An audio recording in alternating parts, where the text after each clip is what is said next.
Good morning, this is Francesca Evans from LymeOnline, catching you up on all of this week's top stories from the local area.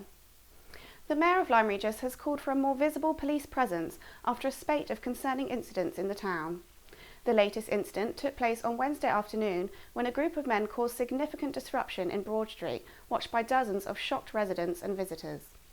Police have released limited details of the incident, but one eyewitness described it as truly horrifying.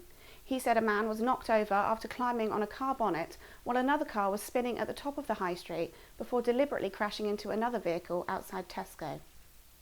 Earlier in the week, another distressing incident saw 3 people arrested for drug offences and child neglect after 2 11-year-old children were found locked in a car at Monmouth Beach with an unconscious female passenger. The children were unable to open the doors and the police and fire service were called to the scene to assist. The police have had to step up patrols on the seafront and in the public gardens in recent weeks, and Lyme Regis Town Council has employed security guards following an increase in antisocial behaviour. In June, a police officer was injured following an altercation with 2 teenagers and a 22-year-old man at Monmouth Beach. The Mayor of Lyme Regis, Councillor Brian Larkham, has now called for an increased police presence in the town. He said these incidents were rare but concerning, and there was no substitute for visible officers in the town to deal with them. Students from the Woodruff School in Lyme Regis are celebrating after another set of outstanding A-level results, despite the disruption caused by the coronavirus pandemic. Schools were closed and exams cancelled early this year, but Woodruff students have still impressed with their grades, which were set by the exam boards. Head teacher Dan Watts said he was incredibly proud of his students and wished them the very best for the future. With temperatures soaring over the past week, it's been a busy time for Lyme Regis lifeboat crew. The volunteer crew are heading for one of their busiest years on record, having been called out 4 times last weekend and then assisting with a major search operation for a missing Colleton man on Monday. The crew took part in the multi-agency search operation, with the man eventually being found injured on cliffs near Seaton.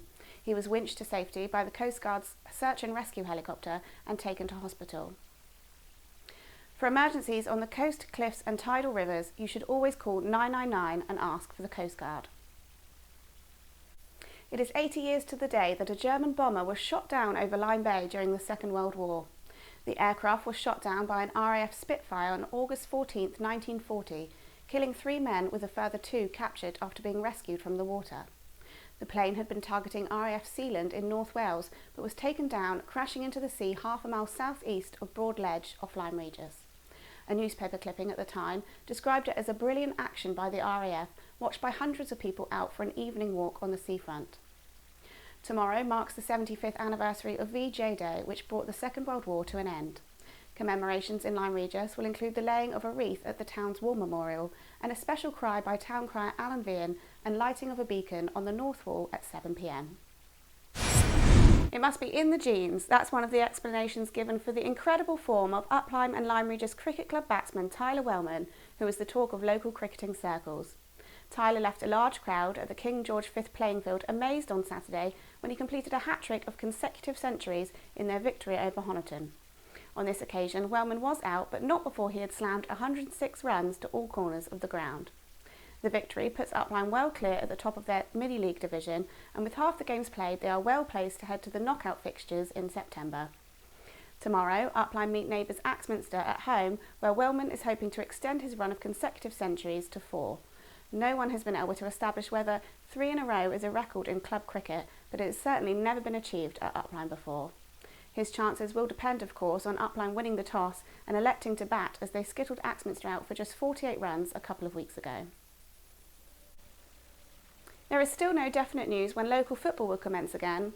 Lyme Rovers, who compete in the Perry Street League, will be starting early in September, but there has been no confirmation when the Lyme first team and reserves will start in the Devon and Exeter League. Work continues unabated at the Davy Fort, where the pitch extension has now been turfed. Keen sailors from Lyme Regis can be seen out in the bay again after months on dry land during the coronavirus lockdown. A reduced racing programme has been scheduled to fit with the tides to minimise launching and recovery time for dinghies and to facilitate participation by cruisers.